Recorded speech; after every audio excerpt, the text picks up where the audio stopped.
Kia ora, welcome back once again here with the second part of Master Sergeant Roy Benavidez's speech. So let's jump back in.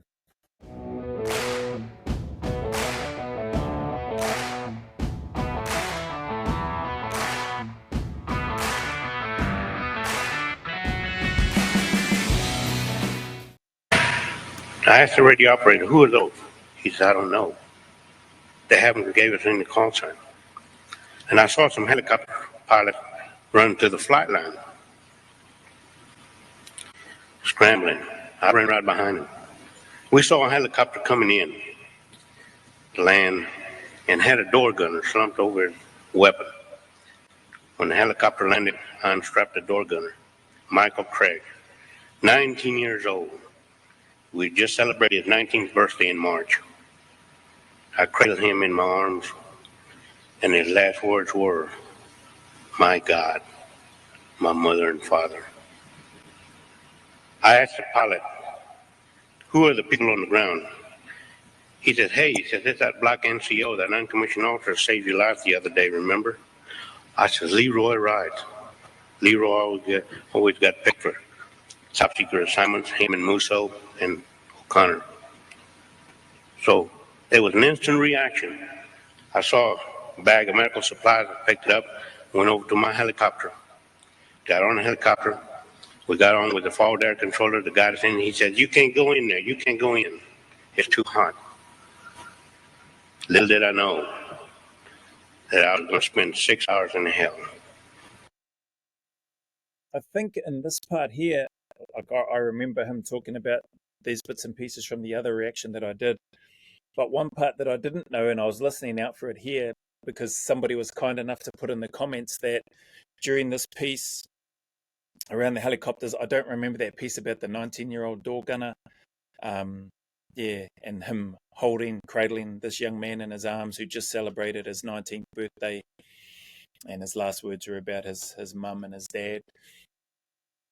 But in the comments, so rest in peace to that, obviously to that young man, the sacrifice that's been made on his part and what he must have seen and endured going through there.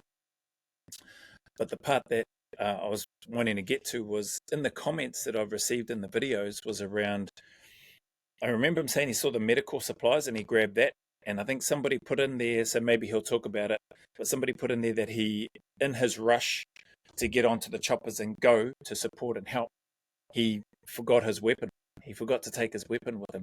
So he had to acquire a weapon, I think, from the enemy once he landed. And as we know from my earlier reaction, he got shot up a few times not long once he got onto the ground. But anyway, let's get back into this. Maybe he'll talk about it in terms of forgetting his weapon, or maybe he did take one, but those are the comments that have been put in on the earlier reaction that I did anyway. You heard what the president read, the citation of how I earned the Medal of Honor. But he didn't tell you of what I went through when I engaged in the hand-to-hand combat. I was hitting them out with the butt of the weapon. My jaws were locked. After my last return back to the helicopter, when I was boarded on, I was holding my intestines in my hand. We lifted up. The helicopter had over its payload. Blood was flowing on both sides of the helicopter. When we landed, it locked me in our staging area. And it started unloading. It started identifying the bodies. They found out I loaded 3 dead enemy soldiers in that helicopter. I didn't want to leave anybody behind.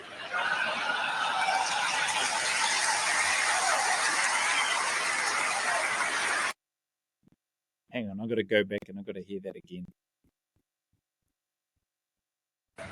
To the helicopter. When I was boarded on, I was holding my intestines in my hand. We lifted up. The helicopter had over its payload. Blood was flowing on both sides of the helicopter. When we landed, it locked me in our staging area. And it started unloading. It started identifying the bodies. They found out I loaded 3 dead enemy soldiers in that helicopter. I missed that part the first time. I was thinking, why are they laughing? But he's saying that they found out that he loaded 3 dead enemy soldiers onto that chopper. Far out. I didn't want to leave anybody behind.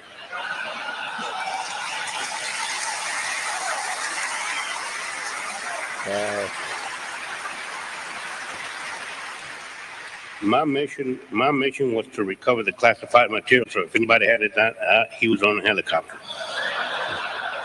So they let the 3 enemy soldiers on the side, and because I sort of look Oriental, they thought I was one of them, so they let me lay right next to them. And they were putting us in body bags. And I remember that my feet had been lifted, and I was inserted into the body bag, and I could hear that zipper coming up, and I thought, oh my God, no. My eyes were shut because I had blood all over my face, and the blood had dried up in my eyelids. And I couldn't talk because my jaws were locked, and I could hear that zipper coming up, and one of my buddies was doing the Mexican head dance, and he was yelling at the doctor, that's Roy Benavidez. The doctor said, sorry, there's nothing I can do for him. Oh my God, that zipper just coming up. I was trying to wiggle in my own blood. And finally, I'll find out later, Jerry Cottenham made that doctor at least to feel my heartbeat. When I felt that hand on my chest, I made the luckiest shot I ever made in my life. I spit in the doctor's face. I remember him sharing that piece, but just, man, what blows my mind listening to this now in this detail, because it wasn't, haven't heard this full speech before, was how I get the doctor saying there's nothing I can do, but surely you still check the vitals, right? That's what I'm thinking anyway, like in your basic med training. Surely still, not that I'm anybody to try to tell a doctor what to do, but it just strikes me that, man, the other guy that he mentioned had to convince the doctor or talk with him to, at least feel his heart, checking the vitals. And that, thankfully he made that shot with spitting blood onto the doctor's face. But far out, I thought that would just be sort of instinctive, just inherent, like just an automatic default go-to muscle memory, check the vitals of the individual, rather than just starting to zip them up in the bag because they look like they're gone. But anyway, far out. Just glad that didn't work out that way in terms of him being zipped up and unable to speak. So kudos to his mate that got the doctor to check and feel for his heartbeat.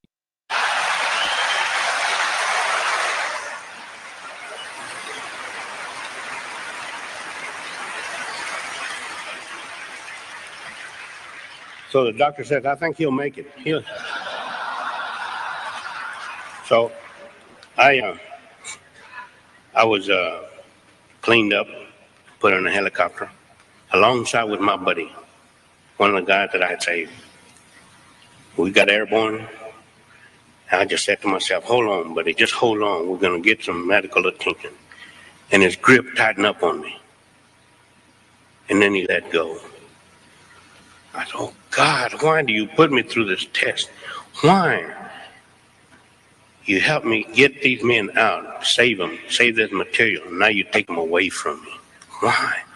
And I was crying. I was moving so much that the co-pilot, he happened to look back, and he thought that I was gasping for air. So he gets out of his seat, get his bayonet out, and he's going to do a track on me, and I'm about to kick him out of the helicopter. That's just too much for one day.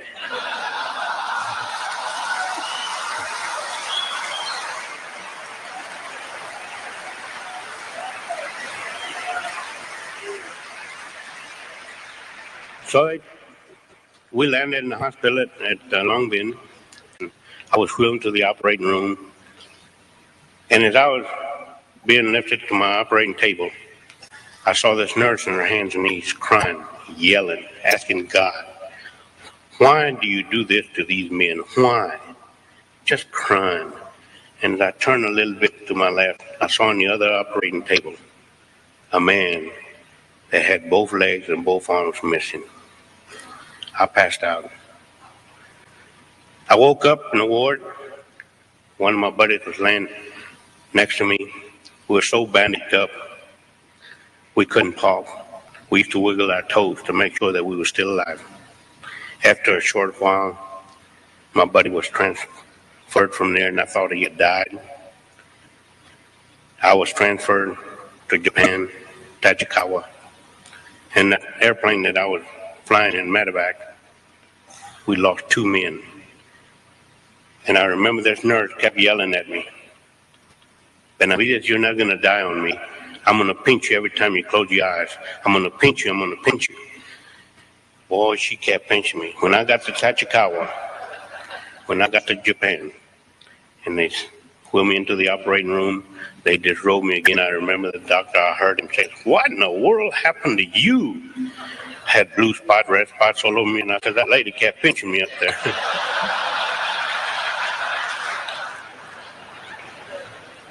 So after I went back to Fort Sam Houston to Beach Pavilion,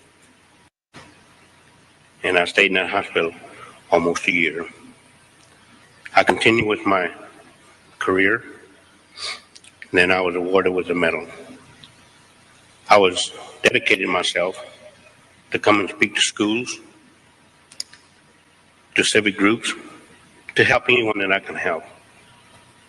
My life was spared for a reason, and I hope there's a good reason. A lot of people call me a hero. I appreciate the title, but the real heroes are the ones that gave their life for this country.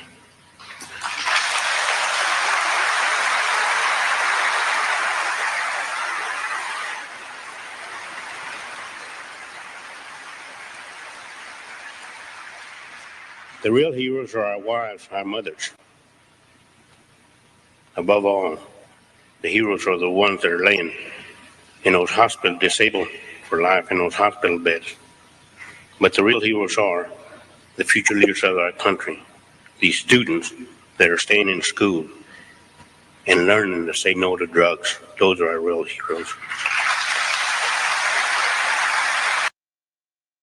This guy's got some, has had some, and has still got some powerful messages, eh? Far out. He appreciates the title. He's clearly deserving of it in terms of being a hero, but I love clearly an extremely humble man. This Master Sergeant Roy Benavidez, rest in peace, Medal of Honor recipient, and who knows however many other recognition awards that he has rightly and deservedly been awarded and earned. But man, just to hear him having the opportunity to go around and supports veterans, or was supporting veterans, going into schools, his strategic thinking, looking ahead, which isn't surprising given the specialist skills and background that he has and what he's been taught and trained in, but thinking ahead of the future generations and the future leaders. Man, I wonder if they make this mandatory, sort of watching for those in America looking to get into politics. This would be a great piece of study material, I think, for anybody, not just in America, but for any government. Man, just imagine the other stories that there must be of people that are like Master Sergeant Roy Benavidez, even from other countries, even from countries that we might consider enemy countries, in terms of how things have gone over the years, global war on terror, etc., etc. But I've no doubt there's likely people like this gentleman right here within those other countries that would much rather not have to go into war, but that if they have to, they're going to be right there in the thick of it, like this guy has been and was. Man. Anyway, let's hear the rest of what he has to say. He's got some awesome counsel.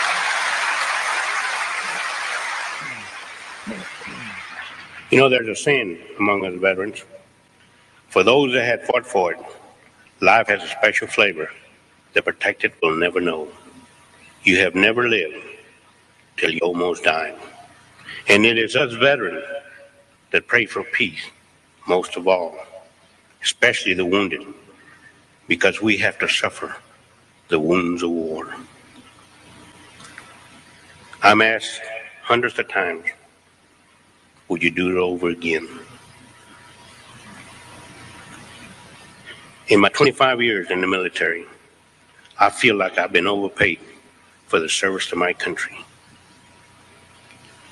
There'll never be enough paper to print the money, nor enough gold in Fort Knox for me to have to keep from doing what I did.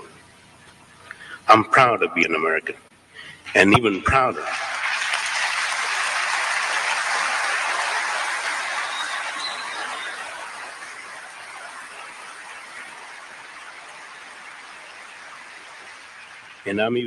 that I've earned the privilege to wear the Green Beret.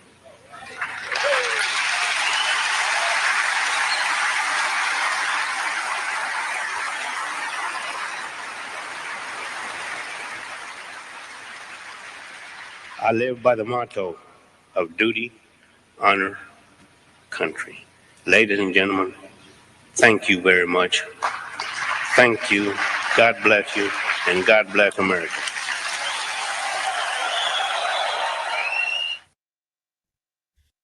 Awesome. Awesome. What a human being Master Sergeant Roy Benavidez is. He's no longer with us physically, but man, his messages, his words, his example, inspiring for anybody that would take the time to